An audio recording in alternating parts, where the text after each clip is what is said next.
I made Lauren watch Mannequin on this episode of So I Married a Millennial.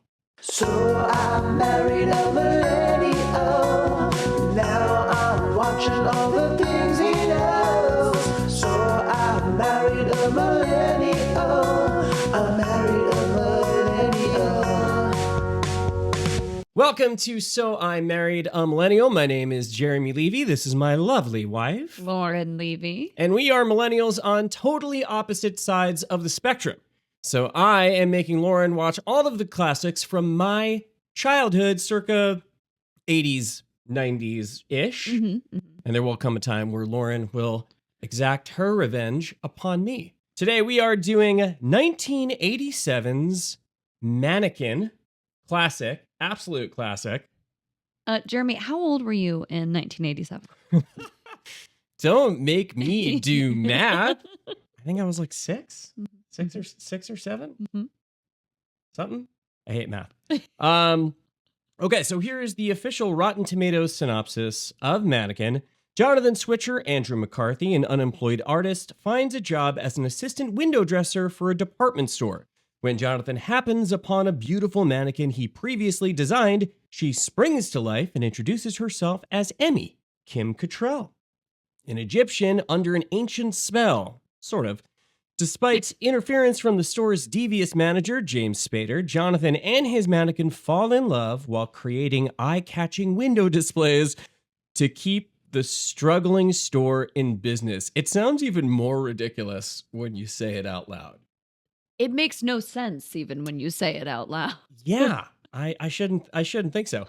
20% critics score. Nice. That's double digits. And a 40% audience score. So I feel like those simultaneously both seem too high and too low. Yeah, that is, we call that the Mannequin effect. Okay. So I am very interested to hear your general recap. That was Rotten Tomatoes recap. What is your, if you could very succinctly talk about the plot of this movie, what just comes to mind? What flies out of your mouth? All right, we got this absolute weirdo pervert that can't hold down a job. Off to a great start. That can't hold down a job. Yeah. He is holding every job and is weirdly fascinated with this one mannequin. He's sort of an embarrassment. He's not doing great in life, but then he finds this, with a weird accident, he gets a job at the store, but there's a weird plot within the store. There's I don't want to call it corporate espionage. There is a subplot of corporate espionage. There is a subplot. This is low-key a thriller underneath it all. I wasn't thrilled. Okay. And, he falls in love with this mannequin. She comes to life. Only he can see her come to life. And it's sort of a hilarity and romance. Hilarity, if you can call it that, ensues. It does. It most certainly. Was that a good recap? That was great. That was, once again, hearing it come out of your mouth, and I was like, man, this thing is a fever dream. So she is a mannequin. It's the name of the movie. That is the name. It's the name of the movie. Ryan George. She is a mannequin. Our favorites. When anyone else is looking at her. But only when she is alone with Andrew McCarthy, Jonathan Switcher, then she becomes like a normal human person. But his relationship to her, even before he knows that she comes to life, is weird and inappropriate. Absolutely. Like, he definitely fucked that mannequin before she came to life. 1,000,000%. 1,000,000%. There's not a doubt in my mind. It's giving implied pervert vibes and literal pervert vibes. But every man in this movie is a pervert. Yes. Like, to some extent. Everyone in this movie is a deviant of some sort. Like, no one is firing on all cylinders in a normal society over here. So Jonathan Switcher has his now sort of ex-girlfriend, Roxy, and she works at the other department store. So all of this takes place. The rival department stores. It's a West Side Story of department stores in the city of Philadelphia. And why? And in Philadelphia, of all places. Yeah. Because that's drama. Oh. That's how that works. So most of Thanks this for takes place in the mansplaining good department store. And then there's the evil Mhm. department store, and you could tell it's the evil one. First of all, its name is Illustra, which just smacks of like an evil corporation. But all of the design and the lighting in the evil Mhm. department store, it's all like neon blues and Mhm. pinks, and everything's like sort of steel and cold and futuristic in the way that 80s thought the Mhm. future might Was gonna look, yeah. like. Yeah. So she works at the other store. At the evil. Mhm. And we pit them against each other, and she has a coworker named Armand. How do you? I don't remember. Maybe I grew up with this movie. Okay, This sorry, movie is you're part right. of my DNA. You're right. I've only seen this once. I'm like, I did not remember the name of the department store, the name of the ex-girlfriend. Yeah. That's carry on. I know this movie like the back. Let me explain something to you. We didn't have a lot of content back then. It's not like today with your YouTuberies and your Netflixeries and your. Fair enough. We had 4 channels, Fair. one of which was HBO, and I had one parent who apparently let me watch whatever I wanted. Yeah. How old were you, do you think, when you watched that? I mean, clearly you weren't watching it when it first came out because you were like 6, but like, I feel like you were probably too young still, no? I mean, I was definitely sub 10. Sub 10? Definitely sub 10 watching this movie. Oh yeah, Robin and Rich didn't give a fuck. I mean, I should have figured that. Love you, Mom and Dad. But this is not a 10-year-old movie.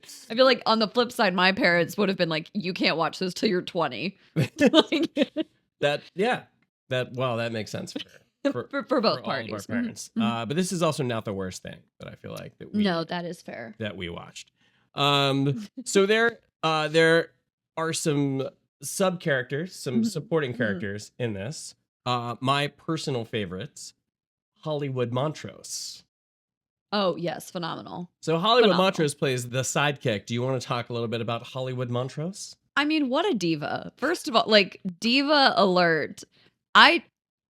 Was he the redeeming thing in this movie for me? He Absolutely. gives one hell of a performance. Absolutely. I mean, it is beyond a stereotype. I mean, it is. Yes, but he really put his whole fucking bussy into this role. To be clear, he was giving us looks, he was giving us entertainment. His energy was infectious. I think most of the time I was like, what's happening? And then when he was on screen, I was like, do it. Talk, tell us things. Tell us weird anecdotes about you need to lose weight for your boyfriend. Those Like, jelly donuts. those They called jelly- to him in the middle of the They night. call to him. He was a riot. His car, Mm-hmm. I'm gonna be honest, him and Kim Cattrall's fashion, the only redeeming parts of this movie for me. Personally. So With no nostalgia connected to this movie. while I was doing research on this movie, I came across a fun factoid, and I have in all caps notes in here. Hollywood Montrose, not gay. The actor is not gay. Work, diva. He is. He channeled something. He channeled something deep in his soul. So the actor's name is Mashach. Okay. I'm not gay and not Jewish, near as I can figure. Okay. But Well. Mashach Taylor. Okay. Hollywood Montrose, not gay. I wrote in all caps. Okay. We were acting. He pulls it off for me. We were acting.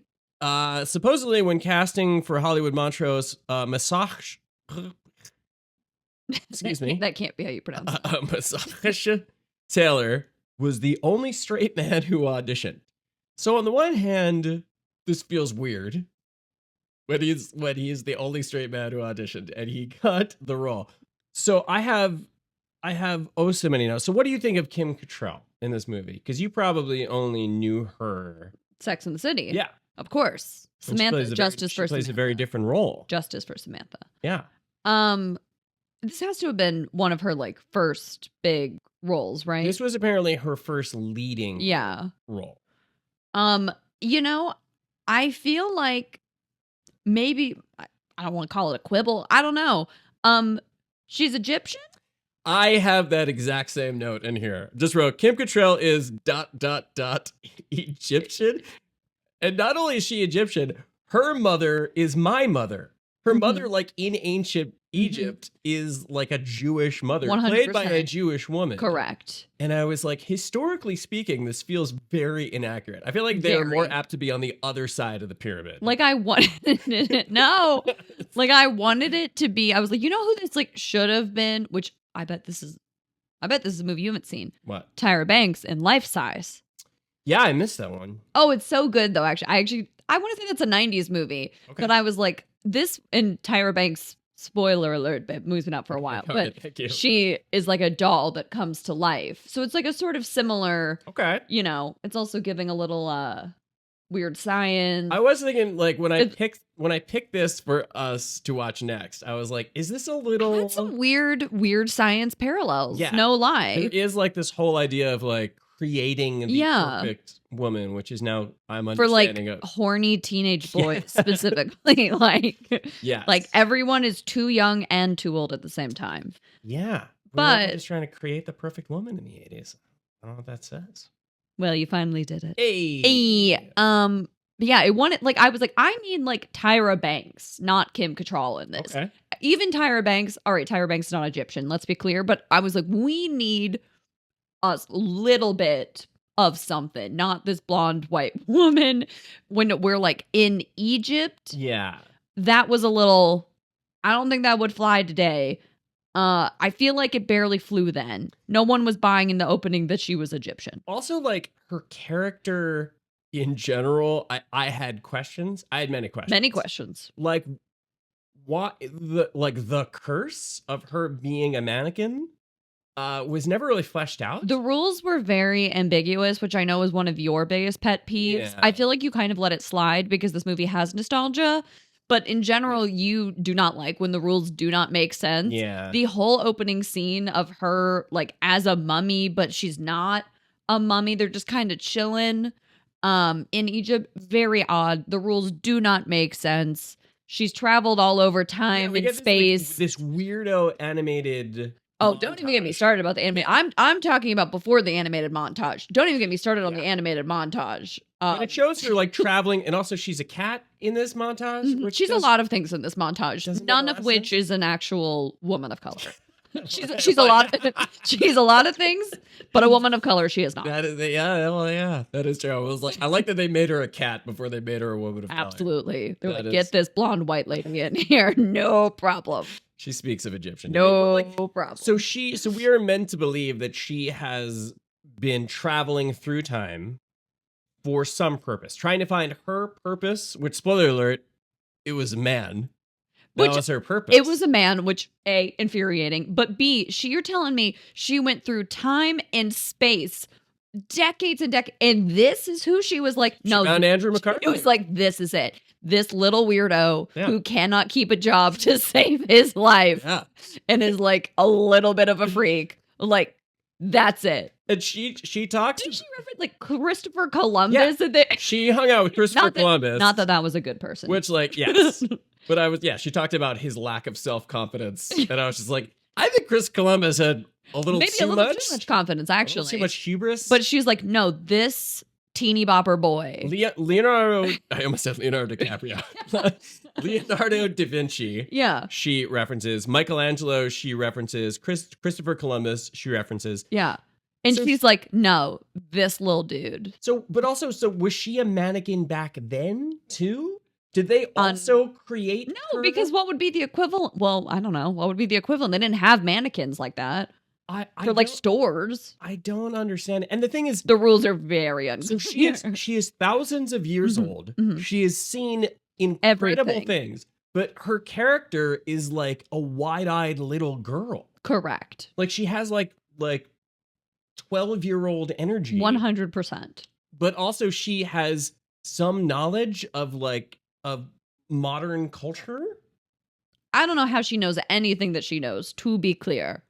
Yeah. Or how she knows how to set dress windows. We have like one moment where she sees speakers and she's like, what's this? But like otherwise, she's like completely on board with like set dressing, the fashion, she has no other questions. We have one moment with speakers where she's like, oh no, but that's it. That was the only, otherwise we're cool. Otherwise we're totally fine. That is very fun. So the crux is that the two of them team up and they create these amazing windows at the department store at night, which then brings in crowds of people, which then saves the struggling store.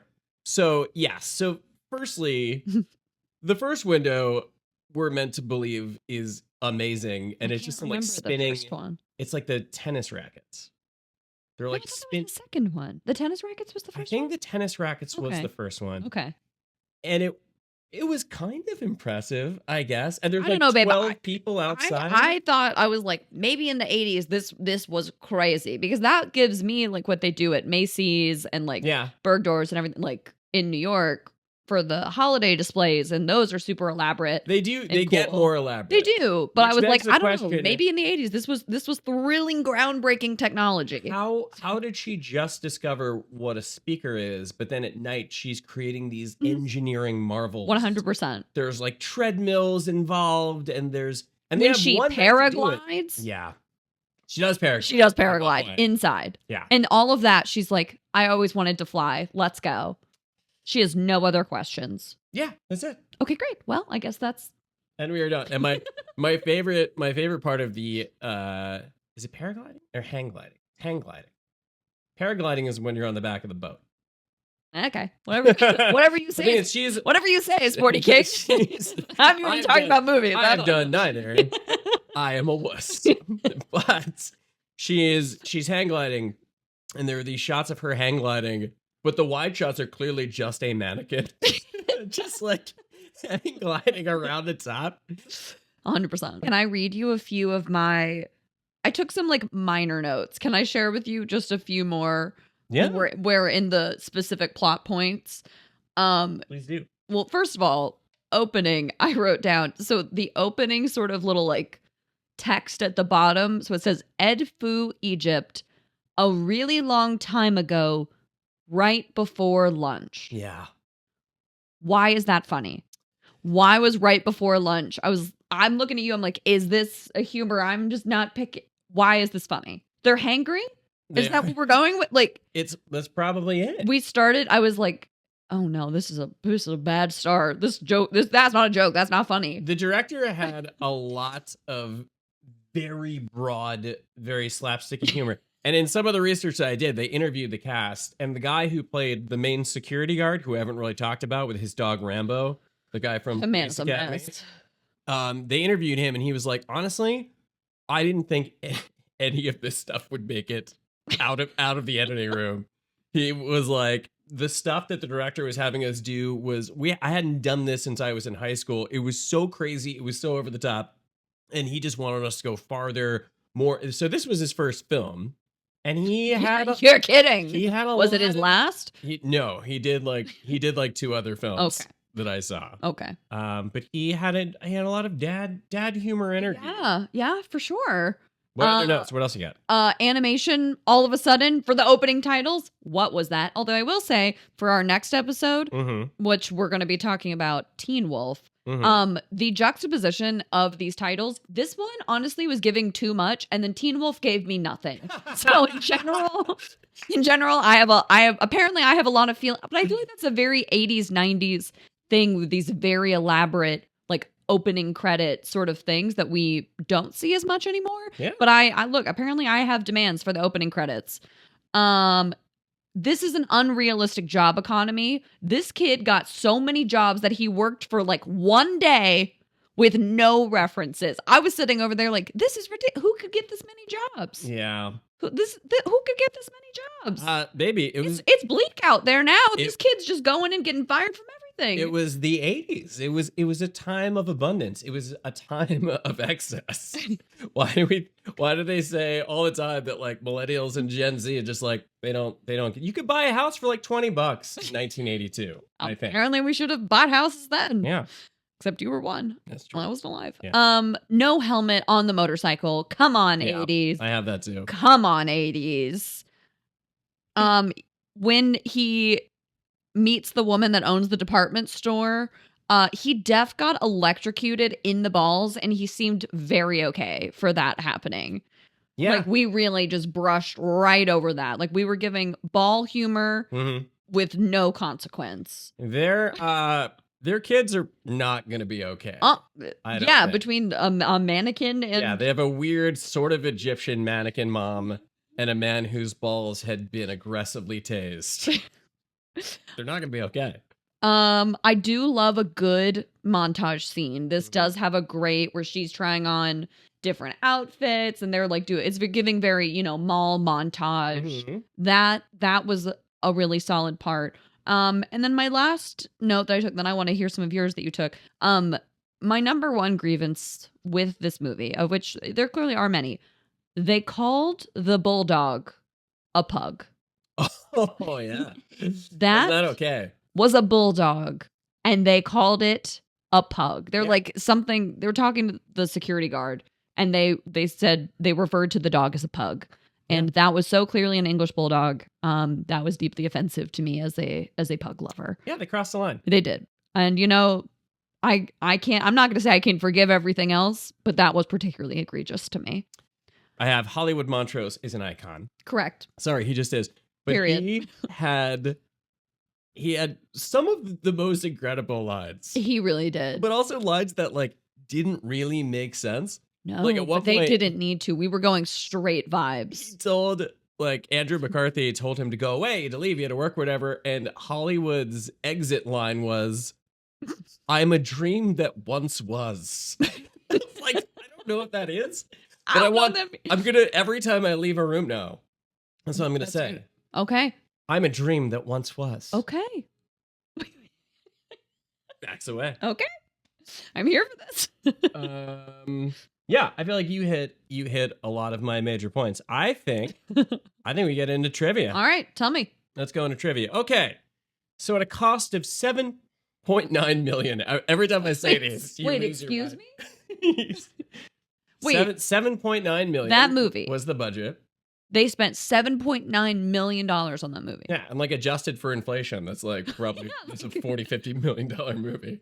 What part of that cost $7.9 million? Okay, sorry, I'll keep my thoughts to myself. Did you see those mannequins?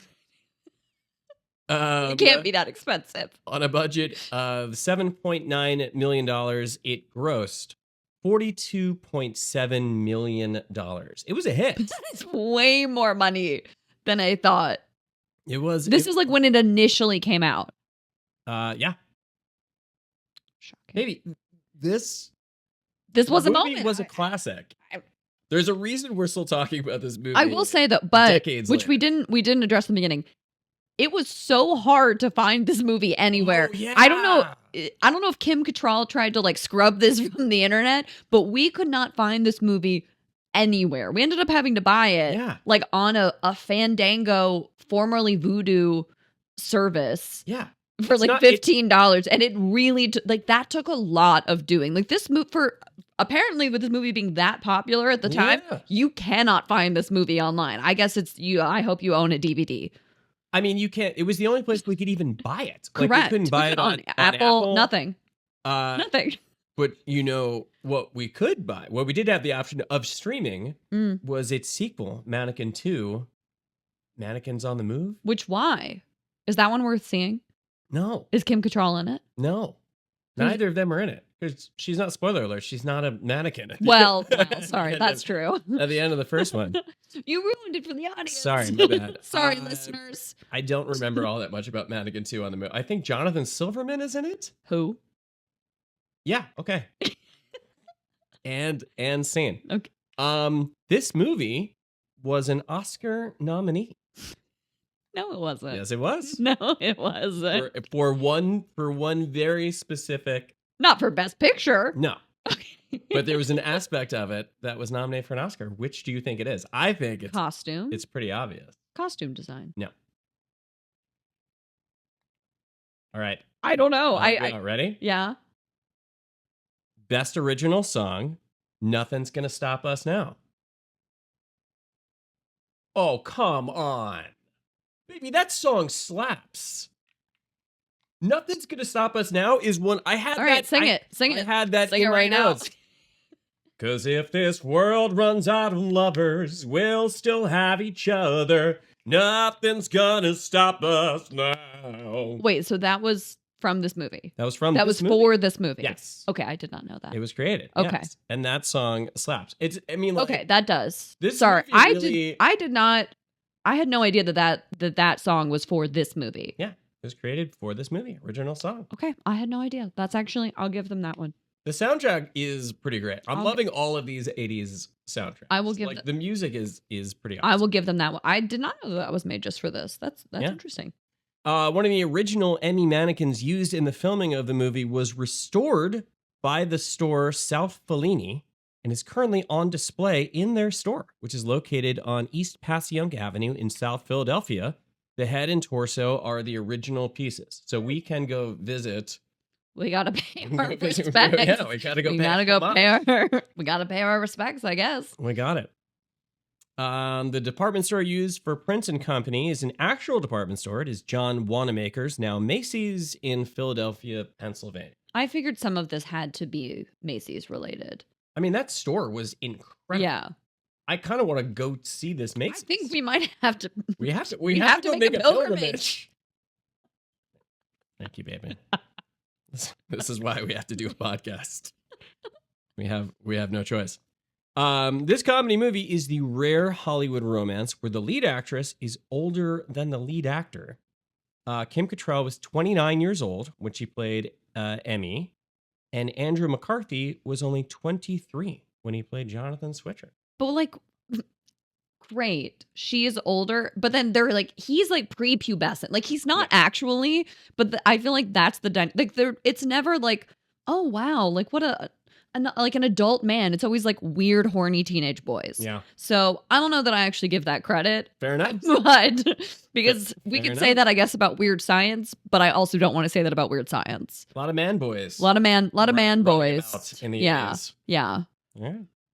Good to know. I don't know how to give him that one. Couple man boys running around right now in the 2020s.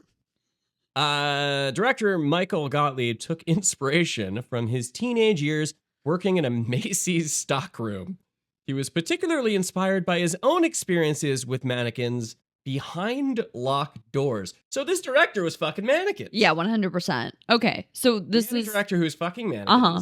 A man was fucking mannequins, Uh-huh. and he goes, I should make a movie he's like, about a you man know who what? fucks mannequins. I bet other people are really interested in this. I bet I'm not alone. You And know what? you know what? Apparently he was right. $42 million since he was right. Apparently he was right. So A really behind underserved. locked doors. Why would he phrase it like that? I mean, I don't know that he did. Oh, okay. I was like, I lifted this off of IMDb, so I don't. okay. I did not. Okay, go, not vetted. I did not go farther into this. Also, Michael Gottlieb, please do not sue me for slander. I have no problem with you fucking mannequins. I support your right to fuck mannequins. We bought your movie. We bought your movie. We spent $15. So listen, I'm hep. I am woke. And I am. Let's I stop that believe in- right there. I believe in sexual freedom. Let's stop right So there. Michael Gottlieb, please, sir, fuck your mannequins. In peace. In privacy. And so, finally, some reception. Roger Ebert said of this movie, I love this quote. Roger Ebert says, this movie is a real curiosity. It's dead. I don't mean it's bad.